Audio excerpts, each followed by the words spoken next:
tal, amigos de Disección? Mi nombre es Sandy Moon. El día de hoy me encuentro en Disección, la entrevista. Está conmigo el licenciado Emilio Gárate. Él es socio de la firma legal y negocios BC&B, Becerril, Coca y Becerril. Y ellos dan consultoría laboral y legal, y de todo esto nos va a contar el día de hoy el licenciado Emilio, pero sobre todo un tema muy interesante, un tema que ya está por la reforma laboral y que vamos a tocar aquí en Disección, porque mucha gente que nos ve pues son empleados y luego no saben qué hacer, a quién dirigirse, por qué lo deben hacer, por qué no lo deben hacer y qué pasos a seguir. Le doy la bienvenida con toda admiración al licenciado Emilio Gárate. Gracias por estar aquí en Disección el día de hoy. ¿Cómo estás, Emilio? Hola, Sandy, muchas gracias. Gracias por la invitación. Saludos a toda tu audiencia. Muchas gracias. Gracias. Para mí es un gusto que estés aquí conmigo el día de hoy, porque vamos a hablar de un tema muy interesante para toda la sociedad, para todo el país en general. Pero antes de entrar de lleno, platícame un poco sobre qué es Becerril, Coca y Becerril, para que la gente sepa y diga, bueno, porque la firma es muy famosa, muchos hemos visto, yo antes de entrar al mundo de las comunicaciones y eso, pues veíamos el logo ahí, siempre salía, y que los licenciados, las consultorías y todo, pero no sabe mucha gente a qué se dedican ustedes. Si eres tan amable de explicarme un poquito sobre su labor. Claro, Sandy, muchas gracias. Pues mira, es una firma que ya tiene más de 50 años en el mercado. Entonces, iniciamos en su momento como una firma de propiedad intelectual, esto es patentes y marcas, ¿no? Derechos de autor, y la firma fue evolucionando. Si bien todavía es nuestro negocio principal estas materias, la necesidad de nuestros clientes nos fue llevando a tener áreas como derecho corporativo, transferencia de tecnología, derecho laboral, asesoría en temas fiscales. Entonces, tenemos si bien no somos una firma totalitaria, sí tenemos multiservicios, ¿no? Tenemos muchos servicios que le podemos prestar a nuestros clientes, e inclusive tenemos áreas de negocio, ¿no? Para desarrollar los negocios de nuestros clientes. Si bien a partir de temas legales que es fundamental cumplir, bueno, también hay una necesidad porque el negocio funcione, ¿no? Y toda esta asesoría en el desarrollo del negocio es lo que nos ha llevado a ser una firma sumamente integral, ¿no? Así es. Oye, dos preguntas en una misma. ¿Por qué crees que la gente le teme a acercarse a un asesor legal, a una consultoría? ¿Y por qué también la sociedad, dentro de este marco jurídico y todo eso, lo ve como algo elitista, como algo inalcanzable, como algo que a lo mejor no va a poder pagar o que a lo mejor no le va a poder servir para emprender un negocio, una marca, lo que tú me estás mencionando de sus servicios, y dejan de lado eso que es muy importante, porque luego la ignorancia hace que cometas muchos errores y al final puedes perder todo tu patrimonio, tu trabajo, tu negocio y hasta tus marcas y tu proyecto que te costó tanto elaborar. Claro, es muy importante lo que dices, Andy, y yo te diría que el problema está en el enfoque. Yo creo que no lo tienes que ver como un gasto, sino como una inversión. Es decir, cuando tú inicias un negocio o inclusive un negocio ya operando, pues se compone de varios aspectos, ¿no? Que es desde la sociedad mercantil que tú estés usando para llevar a cabo tus negocios, como la protección de tus activos intangibles, como pueden ser marcas o patentes, y tener claridad con tus socios o accionistas de cómo van a llevar a cabo estas actividades. Entonces, cuando tú lo haces de forma inicial, si bien puede parecerte una inversión importante de dinero, lo que estás haciendo es cuidar tu patrimonio, es fortalecer y darle estructura a todo el negocio que estás implementando. Entonces, ya cuando este negocio se vuelva grande, cuando se vuelva importante, cuando todos los accionistas empiecen a recibir utilidades, cuando tengas una base de trabajadores que exijan tener una empresa sólida que les cumpla con todas sus obligaciones, entonces vas a haber agradecido esa primera inversión. Y entonces yo te diría que contra lo que te pueden costar los problemas es sumamente barato. ¿no? Nada más que por supuesto. tienes que saber que tienes que hacer una inversión inicial, ¿no? Así como inviertes en los activos físicos, como pueden ser vehículos, fierros, oficinas, que te cuestan dinero, bueno, también tienes que invertir en todo este soporte legal, ¿no? Para tener una estructura. Y digamos que entonces cuando vas a emprender un negocio, una empresa, digamos, una pyme o algo más grande, pues tomarlo en cuenta en un rubro especial dentro de los gastos, ¿no? De decir, porque mucha gente no lo hace y me queda clarísimo que a la gente ni por aquí le pasa que siempre va a requerir la asesoría legal y siempre va a tener que, es como un seguro de vida para tu empresa. Digo, yo lo veo de esa manera, no sé si esté bien aplicado, pero yo creo que dentro de los rubros que tiene la gente al emprender y al hacer una empresa, tiene que tener ese apartado de gastos legales, ¿no? Claro, y de verdad será mucho más útil, porque entiendo la analogía del seguro, pero en un seguro tú esperas, tú haces el gasto esperando nunca usarlo. Aquí sí lo usas aunque no te des cuenta, aunque no te des cuenta que tus documentos están en orden, la realidad es que cuando se te presenta alguna necesidad legal, el tenerlos en orden es una gran oportunidad. Hay empresas pequeñas que empiezan a despuntar y a lo mejor otra empresa grande está interesada en comprarlos y cuando se acercan con ellos, lo primero que les piden es déjame ver tu estructura legal, cómo la tienes. Y si la tienen ordenada, entonces es un negocio que vale. Si tienen un desorden, a lo mejor no hay nada que comprar. ¿Por qué? Porque resulta que estás trabajando con una marca que no está protegida. A lo mejor estás con una invención que está cambiando el mercado o alguna tecnología, pero resulta que no la protegiste. Entonces, en realidad no tienes nada que vender, ¿no? Entonces, es importante y sí te das cuenta cuando se te presenta la necesidad, cuando tienes una visita de alguna autoridad legal, puede ser laboral, fiscal o cualquier otra, ¿no? Y te piden tus papeles y cuando tienes todo ordenado es una verdadera tranquilidad para los clientes, no así cuando no tienes nada, ¿no? Sí, claro, eso es importante. Ahora, estamos tocando el rubro de empresa, de pymes para arriba, pero también hay una clase que tiene pequeños comercios o que tiene una marca pequeña o tres, cuatro empleados o quiere emprender algo de manera corta, ¿no? De manera, digamos, socialmente de clase media para abajo o clase media baja, y mucha gente en la ignorancia sí tacha a todas las firmas de elitistas. Eso es lo que quiero que me aclares. ¿Por qué? Porque está el estigma social y desgraciadamente hay una clase que sí puede acceder a ciertos servicios y otra no. ¿Cómo hacemos para que esa gente se quite la venda de los ojos y decir, todos tenemos derecho a accesar a una asesoría legal, ya sea con Becerril, Coca o Becerril, o a lo que sus posibilidades lo puedan manifestar, pero que lo hagan? O sea, es importantísimo que lo hagan. Claro, lo que dices es fundamental y yo te diría que se quiten el miedo a preguntar, ¿no? O sea, y a veces pasa con los abogados, pero puede pasar con los doctores, etcétera, ¿no? Que te da miedo ir porque crees que te va a salir muy caro y no es cierto, no es cierto. Bien dices, hay a lo mejor diferentes gamas de abogados y hay diferentes costos, pero inclusive aquí yo te diría que se acerquen. Aquí atendemos a cualquier persona sin importar ninguna condición, ¿no? Y la atendemos igual y le damos un presupuesto y inclusive nos podemos ajustar a sus necesidades. ¿Por qué? Porque lo que queremos hacer es ayudar, ¿no?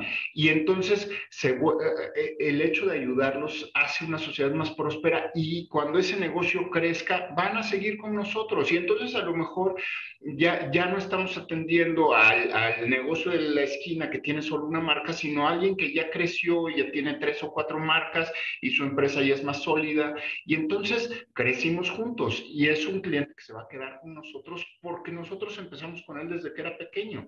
Así Entonces, es. vemos estas diferencias, no todos son empresas AAA, pero se les da el mismo trato y el mismo trato deben de tener la confianza que van a recibir, ¿no?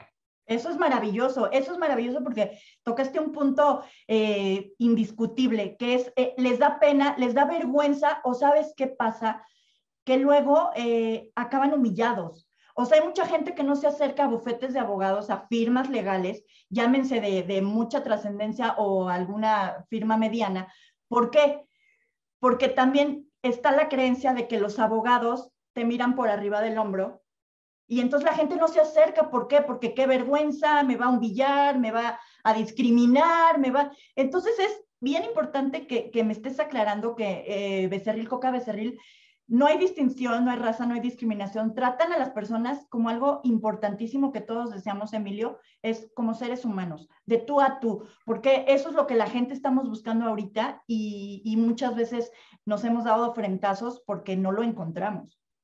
Por supuesto, Sandy. O sea, no quiero ser redundante, pero por supuesto. O sea, tenemos dos principales ideologías aquí. O sea, primero, tratarlos como personas, ¿no? Somos exactamente iguales, ¿no? Y segundo, nuestro principal activo son los clientes, ¿no? Y no importa, o sea, si son chiquitos o grandes, todos son un cliente y a todos se les trata con el mismo respeto, cordialidad y fraternalidad, ¿no? O sea, Así es. tenemos que cuidarlos y, insisto, tratarlos como personas. No todas las personas que lleguen aquí a lo mejor se van a quedar, pero les vamos a dar un trato, les vamos a dar una explicación, les vamos a decir lo que consideramos que se tiene que hacer, les vamos a dar un presupuesto y a lo mejor nos dicen sí o no, ¿no? Y si se van, pero tienen las puertas abiertas de regresar aquí cuando quieran y se les va a dar un trato perfectamente humano y claro, ¿no? Por fe, o sea, que se vayan y que entren y que se vayan con dignidad, eso es lo que estamos buscando para la gente. Y bueno, eso es parte de lo que hacen ahí en Becerril, Coca Becerril, y como parte de tu trabajo, estoy hablando con el licenciado Emilio Gárate, pero algo muy interesante que me llegó y que tú tuviste oportunidad de platicar es sobre la política laboral, sobre esta reforma laboral que está en vigor aquí en la República Mexicana. Pero algo muy interesante que primero te quiero preguntar sobre lo laboral antes de entrar a la política. Últimamente, lo laboral ha sido vapuleado, sí por la pandemia, sí por cuestiones del encierro, cuestiones empresariales, pero estaba yo haciendo un documental y un reportaje sobre la educación en el país, mi querido Emilio. La educación en el país que a la larga o a la corta, porque hay carreras muy cortas, le ha pegado directamente al empleo. ¿Por qué? Porque no tenemos instituciones sólidas, porque no tenemos un sistema educativo que realmente capacite y haga funcionar a los empleados hoy en día, y por eso muchos jóvenes están pues buscando maneras y formas de colocarse en algún empleo. ¿Qué opinión tienes al respecto? Tienes toda la razón. A ver, el tema educacional en México tiene muchos áreas de oportunidad, por decirlo de alguna forma. Entonces, yo creo que la educación es el primer elemento que debe de tener un trabajador para conocer sus derechos, ¿no? Más allá de la práctica y el ejercicio profesional o técnico que lleve a cabo, sí, es fundamental, obviamente, la educación para ese sentido, pero también para conocer sus derechos. O sea, todos los trabajadores tienen derechos, no importa a qué se dediquen, desde trabajadores del hogar hasta directivos en cualquier empresa, tienen derechos muy claros, muy marcados por la ley y que afortunadamente han estado en la agenda nacional en los últimos 2 años, ¿no? Ok. Creo que se ha hecho un esfuerzo importante, más allá de si estamos de acuerdo o no en los puntos finos, pero sí es cierto que se ha hecho un ejercicio importante en los últimos 2 años por esta administración para llevar a cabo cambios, ¿no? Ya veremos cómo resultan, si están bien hechos, si el seguimiento por las autoridades a cada uno de los puntos que ha ido modificando resulta en algo próspero, en algo benéfico para los trabajadores, o simple y sencillamente en trabas y consecuencias para los empleadores o los empresarios. Pero eso solo lo dirá el tiempo. La realidad es que sí hay una intención de modificar y mejorar las condiciones de los empleados, ¿no? Oye, y bueno, entrando al tema, ¿cómo estamos en materia laboral ahorita en el país, ahorita, en este presente? Porque sabemos que se viene arrastrando un bagaje laboral, cultural, social ya de muchísimos años, de décadas, pero hoy, ahorita que estamos hablando tú y yo, en materia laboral, ¿cómo está el país y en especial la Ciudad de México? Pues mira, como te digo, se han dado nuevas reformas, se han dado varios cambios, como el incremento al salario, como el tema de la prohibición a la subcontratación, como el tema de los sindicatos, el tema del teletrabajo. Son temas fundamentales que la autoridad va a tener que revisar y verificar su cumplimiento en este 2022 y subsecuente, ¿no? ¿Qué es lo que sucede? Bueno, tenemos una modificación al salario. Hay quienes consideran que esto puede impactar o no en la inflación, solo el tiempo lo va a decir. Efectivamente, se está dando una inflación grande en estos meses. Todavía no podemos saber si exactamente la consecuencia es por la modificación al salario o por otros aspectos que generan estas inflaciones, ¿no? Ujú. Entonces, pero lo que busca la autoridad es que los trabajadores tengan un mayor poder adquisitivo. Yo creo que se va a lograr. O sea, la realidad es que en los últimos 2 años el salario pasó de 80 y tantos pesos a 172. Entonces, pues la realidad es que como factor de salario mínimo, el incremento es considerable, ¿no? No hay ni discusión en ese sentido. Ujú.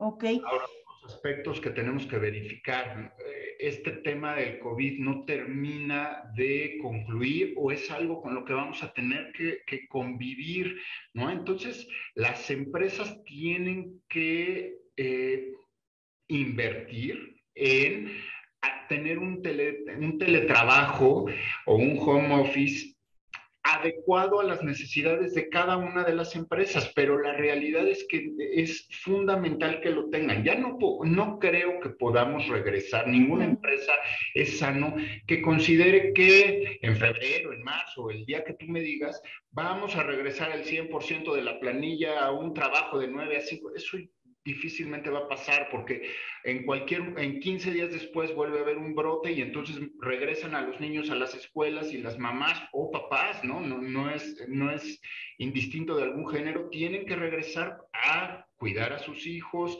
a estar en la escuela, pendientes de ellos y entonces el trabajo se tiene que volver que hacer a distancia. Entonces las empresas tienen que saber convivir con Ujú. con esta nueva realidad o esta realidad, ya no sé, más bien es ya la realidad que No, tiene. ya, Y sí. entonces, pues tenemos que tener condiciones de teletrabajo muy claras, muy sólidas, y entonces se va a volver en algo muy benéfico para para las dos partes, empleador y empleado, ¿no? Porque las reglas del juego van a estar claras. Así es, pero también las empresas, pues sí la han padecido, la han sufrido. Ahorita como que algunas ya se están nivelando, ya están agarrando el ritmo, pero ¿qué sucedió? Cuando empieza la pandemia, obviamente este gobierno dijo, no, no hay apoyo para nadie, háganle como quieran. Bueno, pues las empresas tuvieron que recurrir a ciertas cuestiones dramáticas para sus planillas, recortes de personal, incluso bajar el salario a la mitad o a una cuarta parte. No sé si eso es legal, ahorita me platicas, pero ¿cómo has visto tú el mercado laboral ahorita con las empresas? ¿Ya las ves que reaccionaron, que sí se están poniendo las pilas, que dicen, sí, vamos a apoyar al trabajador? ¿Por qué? Porque el trabajador hace que subsista la empresa. Te diría que hay dos empresas, ¿no? O sea, hay las que trataron de soportar la crisis, por llamarla de alguna forma, y no evolucionaron, no cambiaron, ¿no? Esperaron a que pasara la crisis y son empresas que siguen sufriendo. Si el negocio era óptimo, entonces a lo mejor están sobreviviendo o terminaron por cerrar, ¿no? Y hay las que evolucionaron y entonces aprendieron a vivir y tener trabajadores a distancia, han sido eficaces, han sido eficientes y han logrado a partir de una inversión, porque eso cuesta dinero en programas de cómputo, en computadoras a distancia. Hay algunas empresas que pagan los gastos que tienen los empleados en sus casas, etcétera, Y yo te diría que, o sea, en esa escala de grises hay muchas empresas, ¿no? Unas que invierten más, otras menos, pero las que han hecho esta inversión han tenido resultados favorables y están ahorita adaptadas a, oye, volvió a llegar esta nueva ola de contagios con Omicron y entonces saben reaccionar y no es algo que les afecte. Las empresas que siguen apostando porque esto solo es algo temporal y van a regresar en 1 o 2 meses a un esquema de 9 a 5, están arriesgándose mucho y muchas de ellas van en vías de extinción, ¿no? Así es, van a tronar y eso es muy triste porque se perdieron millones de empleos durante el primer episodio de la pandemia. Ahora, dentro de esto, de este marco laboral, todos los que hemos sido trabajadores y los que están trabajando ahorita que tienen algún empleo, tienen derechos. ¿Cómo hacer que el trabajador exija sus derechos sin perder su trabajo? ¿Por qué?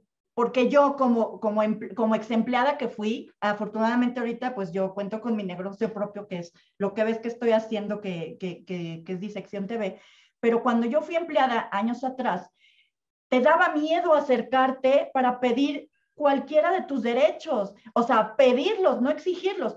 ¿Cómo tú desde tu vista, desde tu perspectiva de abogado, puedes aconsejar y decirle a un empleado que exija sus derechos? Mira, yo te diría que la mejor forma, en mi experiencia, es de una forma amigable, es platicar. O sea, ningún empleado ni empleador van a llegar a algún lado por la vía impositiva, ya sea del empresario imponer las condiciones y si no quieres te vas, o un trabajador que diga, pues estos son mis derechos y los exijo y a muerte, ¿no? Sin importarme cuáles son las condiciones de la empresa. Te diría que hay que platicar y siempre será el mejor camino para entender cuáles son las circunstancias. Como bien lo dijiste en algún momento, hay muchas empresas que la están pasando mal y están intentando cuidar a sus empleados, ¿no? Entonces, me preguntabas, ¿es legal si bajan el salario de los trabajadores? Muchas empresas se acercaron con los trabajadores y les dijeron, no me alcanza para pagarles a todos. El 100% de los que están ganando ahorita no me alcanza. Si todos nos reducimos el salario en un 10, 15, 20, 30%, entonces sí lo voy a lograr. Entonces, tú como trabajador y patrón, si llegas a un acuerdo, es válido hacer Pero si no, si no llegas a un acuerdo, no es válido. es Entonces, ilegal, ¿verdad que es ilegal? por supuesto, no puede ser unilateral, no puede ser unilateral bajo ninguna circunstancia. Es acordado con el trabajador y se firma un documento en el que las dos partes estamos de acuerdo, a lo mejor es por un periodo temporal, a lo mejor es de forma permanente, ¿no? Hay 1000 acuerdos que pueden existir, ¿no? Pero, insisto, no puede ser unilateral bajo ninguna circunstancia. Sí, porque te voy a contar un caso y con este caso se van a sentir identificados muchos de los que nos están viendo ahorita. Eh, Resulta que en una junta de Zoom a un conocido mío le hacen la junta y le dicen así a todos, en la planilla les dicen, bueno, desde ahora su salario va a ser el 25%. Entonces ellos dijeron, bueno, nos van a descontar el 25%. No, se les va a dar nada más el 25% de su salario y no nos importa nada. Y entonces no hubo contrato, no hubo firma, no hubo acuerdo y lo hicieron por vía Zoom. ¿Qué pasa? Que todos dijeron, a ver, ¿qué hago? Me tienen agarrado porque, ok, me quitan todo mi sueldo, me dan el 25%, pero es 25% a no tener nada. Entonces también el trabajador vive aterrado de perder su trabajo, Emilio. A ver, sí es una realidad que a lo mejor la consecuencia de cualquiera de estos trabajadores que exija el 100% de su salario, la consecuencia puede ser el despido. Y si hay un despido injustificado, que sería el caso, entonces se le tiene que liquidar conforme a la ley. Entonces, yo te diría que tampoco es un buen negocio para las empresas hacer una ejecución así, porque si muchos empleados dicen, bueno, yo sí voy a exigir mi sueldo, ¿no? El 100%, estás despedido, perfecto. Entonces me toca mi indemnización, los 3 meses que me correspondan, etcétera, etcétera, etcétera, ¿no? Variará de acuerdo a cuánto tiempo lleve trabajando en la empresa. Pero si tienes un trabajador de 10 años y te peleas con él así, pues no es muy buen negocio, ¿no? No hay empresa que tampoco soporte liquidar al 50% de su personal, ¿no? Ujú. Y si una empresa está en la necesidad de solo pagarles el 25%, difícilmente podrá soportar eso. Ahora, me parece inhumano, me parece de falta de cualquier lógica pagarle a cualquier persona el 25% de su sueldo de forma unilateral o sea, y sin avisar, ¿no? O sea, no hay Lo, forma. lo sé, pero tú y yo sabemos que en este país se cuecen habas y conocemos mil y un triquiñuelas de empresas y mil y un gente que se dedica a explotar y que se agarra de la necesidad del otro. Eso es lo que siempre yo estoy peleando. ¿Cómo es posible que la gente funcione por la necesidad del otro, ¿no? Te exploto y te pisoteo y te quito tus derechos porque sé que necesitas el dinero, ¿no? Entonces también es muy difícil, pero se tiene que tronar con esa idea, Emilio, porque si no, no progresamos. O sea, el progreso no hay debido a todas estas cuestiones de abuso, ¿no? De abuso de poder, sobre todo. Tienes toda la razón. Tienes toda la razón y eso es lo que tiene que entender cualquier trabajador. Yo entiendo el miedo que da a perder un trabajo, yo entiendo que tienes responsabilidades, yo entiendo, pero también tienes derechos y si lo haces bien, encontrarás un mejor trabajo. De verdad es perderle el miedo, digo, me sentiría terrible que alguien siga este consejo y no encuentre otro trabajo, pero lo que no puede ser es vivir esclavizado, vivir con temor y vivir con un sentimiento en el que el patrón puede hacer a su voluntad lo que quiera, ¿no? No puede ser, ¿no? Mucho menos bajarte 75% el sueldo, o sea, no, simple y sencillamente porque yo lo digo, porque a mí me conviene, ¿no? No funciona así el mundo, ¿no? Sí, sí, sí, está muy, muy rudo y siempre hay que andar esquivando todas estas barreras. Pero bueno, a ver, vamos a tocar a grosso modo un poquito de la subcontratación. Platícale a la gente qué es la subcontratación, porque todavía hay mucha gente contratada de esa manera y cuando ya entre en vigor, creo que entra en marzo, ¿no? Ya completamente la reforma laboral, tienen que estar al corriente porque si no es ilegal. Platícame un Bueno, poco, por favor. por completo, pero en realidad la prohibición a la subcontratación ya entró en vigor, ¿no? Ok, Es decir, ¿qué es la subcontratación? Cuando una empresa A contrataba a una empresa B, que era la que tenía todos los trabajadores en su plantilla, para que estos trabajadores le prestaran servicios a la empresa A. Me detienes en cualquier momento si crees que no me estoy explicando bien. ok. Entonces, estos trabajadores que pertenecían a la empresa B, pues esta empresa B tenía un negocio con la empresa A en la que en este contrato la empresa A pagaba el 100% de la nómina a la empresa B y entonces esta empresa B nunca tenía mayores utilidades ni mucho menos. Entonces, te estoy hablando en el mejor escenario, ¿no? Entonces esta empresa B pagaba efectivamente temas de seguridad social, pagaba los derechos que tenían los trabajadores, pero nunca recibían, por ejemplo, participación en las utilidades porque nunca había utilidades en esta empresa, ¿no? Otro escenario, digamos, es el escenario como se daba antes en la subcontratación, el mejor escenario que podías tener. El peor escenario que podías tener es que esta empresa B a lo mejor te tuviera a ti, Sandy, con un sueldo mínimo, siendo que tú eras gerente y ganabas 15 veces el salario mínimo, ¿no?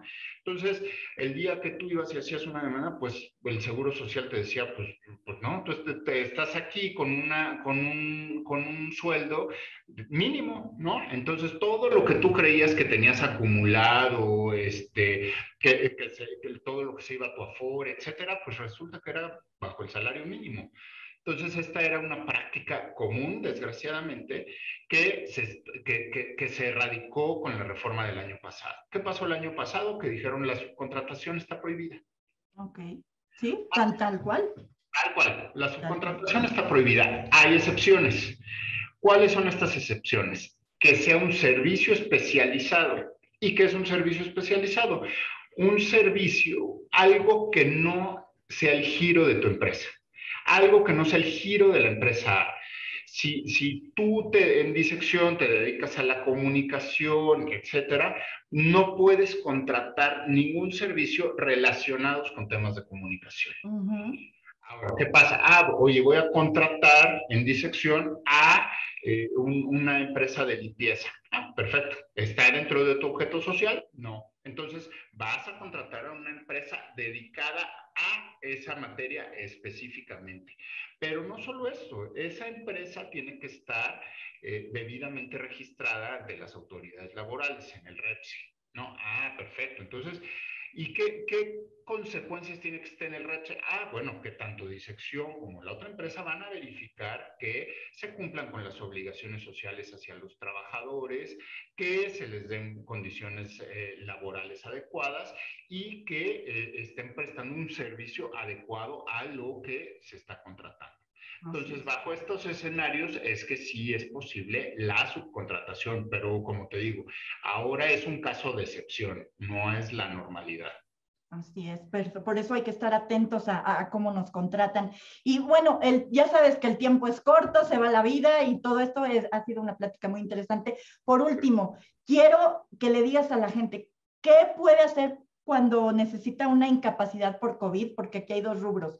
Uno, a veces la empresa no lo toma en cuenta, u otro es las mentiras del trabajador para poder hacer válida su incapacidad o fingir una enfermedad, etcétera. ¿Cómo está eso ahorita de la incapacidad? Y te voy a decir por qué. Porque yo que voy mucho al seguro por cuestiones de salud, he visto, o sea, la cantidad de gente que va y quiero mi incapacidad, quiero mi incapacidad, quiero mi incapacidad, y a veces ni siquiera están enfermos. Sí, tienes toda la razón y desgraciadamente hay dos variantes en estos puntos, ¿no? Siempre hemos hablado mucho del patrón que a veces abusa, que a veces impone, etcétera, pero también hay trabajadores que abusan, ¿no? Y quieren ganar a la mala o no trabajar, ¿no? ¿Cómo funciona una incapacidad? Pues por COVID, igual que cualquier otra, ¿no? Tienes que ir al Seguro Social, que te diagnostiquen la enfermedad y que te den una incapacidad, ¿no? Ahora, cuando no tienes seguro social o cuando el patrón te permite únicamente con una prueba irte a tu casa o trabajar desde casa o bien dejar de trabajar los días que tienes esta incapacidad, pues yo te diría que se tiene que atender caso por caso. La regla general es que el seguro social es quien te da las incapacidades, te tendrán que hacer un estudio y darte la incapacidad. Si de alguna forma haces trampa o logras engañar al seguro o te corrompes con alguien del seguro para que te den esta incapacidad de una semana o 10 días, pues es todavía las carencias que tenemos aquí que puede suceder, ¿no? Sí, que no estamos exentos, ¿verdad? Claro.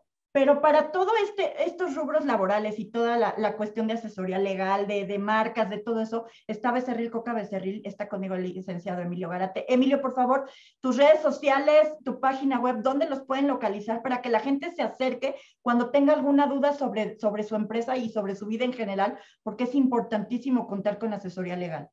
Muchas gracias, Andy. Pues mira, estamos en Facebook, Instagram, LinkedIn, en todas como BCB México. Ahí nos pueden encontrar. Nuestra página es Becerril Coca y Becerril. Ahí está el directorio de todos los abogados que estamos en esta firma. Les podemos ayudar en diferentes materias, ¿no? Desde temas civiles, personales, como bien lo dices, hasta temas de empresa, ¿no? Que van desde lo laboral, societario, temas de propiedad intelectual. Entonces, con todo gusto les podemos ayudar. Ahí van a encontrar el directorio y si no, yo me pongo a sus órdenes, que me hablen directamente y yo los canalizo con el socio que corresponda, ¿no? Perfecto, yo agradezco muchísimo de verdad esta plática muy interesante. No va a ser la primera vez porque espero que te tenga para futuros temas, sobre todo de asesoría legal, que me va a encantar que estés aquí en Disección. Agradezco mucho tu presencia, Emilio. Encantado, Sandy. Estoy a tus órdenes cada vez que lo necesites, con todo gusto. Muchísimas gracias y a todos ustedes pongan atención en todo lo relacionado a lo laboral. Mi nombre es Sandy Moon, esto fue Disección la entrevista, no te despegues, tenemos más.